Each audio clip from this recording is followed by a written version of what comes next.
I'm going to be talking about the hoarding narcissist and my experience with that. I helped my Piccadilly apartment neighbor with dementia by helping her organize and throw stuff away. It was so bad that roaches were crawling all over the place. After I cleaned up the place with her, I talked with my apartment office staff about getting rid of the roaches. She was also a dumpster diver too. She was a tiny old firecracker, just 4 feet. So how I help hoarders get rid of their stuff. I clean up all the stuff that I can that's really trash. I get a whole bunch of garbage bags and I say to the hoarder, okay, what do you want to get rid of? What do you want to keep? And where do you want to put that item you want to keep? What do you want to donate to Goodwill or give to someone? I had to do the same thing with the second narcissist when I was helping him organize and clean up his room. His little sister took over the mother's house. The house has 4 bedrooms. She took over 3. Before the second narcissist moved back, she had to clean up his room so he could move back in. The second narcissist had so much stuff in boxes that his mom had to store her car outside of the garage for a month or more when he moved back in. He also just threw stuff in boxes without labeling the boxes. Yeah, he's an idiot. His hoarding was more situational, and he just didn't know how to organize stuff. His little sister's hoarding was more emotional and was more severe. Their dad died in 2013. The hoarding gets worse after a divorce or a loved one passes away. His little sister's hoarding was so bad that a room was just unusable and locked up. I offered to help them clean it up and also gave them sources about who to call to get rid of junk. I remember Itty Bitty, that's the nickname of my second narcissist, getting mad at me because I didn't hang up his ties right.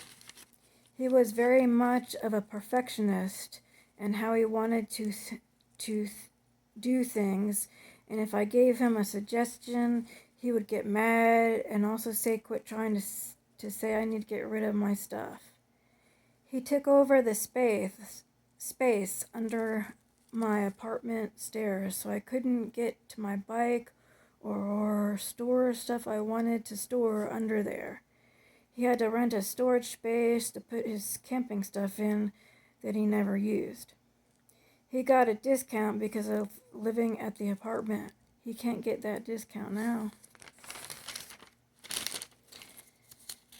His mom has no backbone and lets her kids take advantage of her space and finances. I knew how to help a hoarder.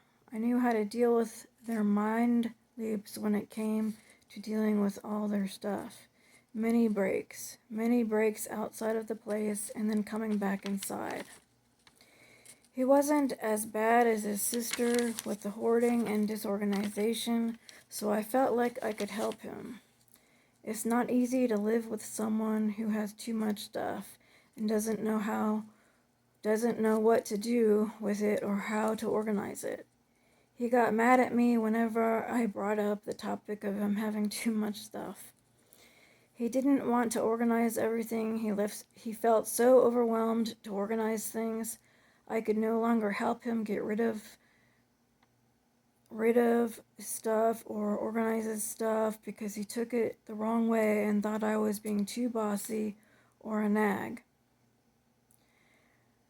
I have to take ownership about allowing a hoarder to live with me and thinking I could help him and such. Oh, Itty Bitty and his little sister also took over the porch, or lanai, so his mom can't use that space at all. I'm surprised they didn't take over her bedroom too.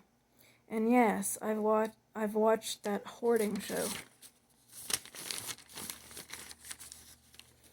So, in the beginning of the relationship with Itty Bitty, my role was to help him with organizing his stuff and cleaning up his stuff.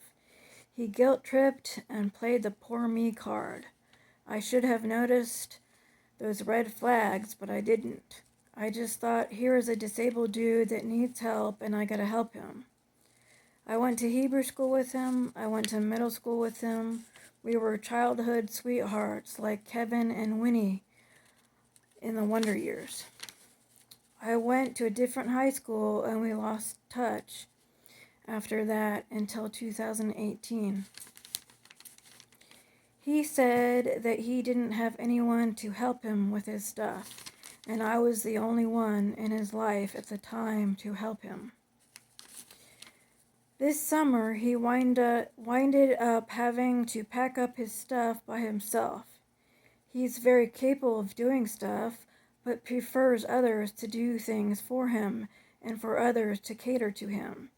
He gives off the impression that he can't do stuff, but he really can.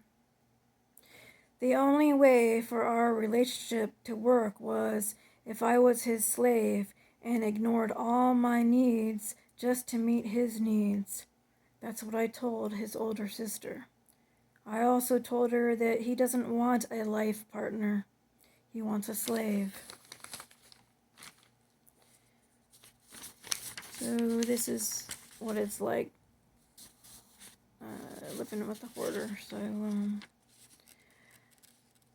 I can't even see the floor or walk around the living room in a normal way nowadays. I'll be thankful to get my place back from someone who decided to take it over with too much stuff and acted like I was just a guest living in my own apartment. Little by little, it felt like I didn't matter or my personal space didn't matter anymore. Like I was being pushed into a tiny corner, losing myself, emotionally and physically. No one pushes baby in the corner.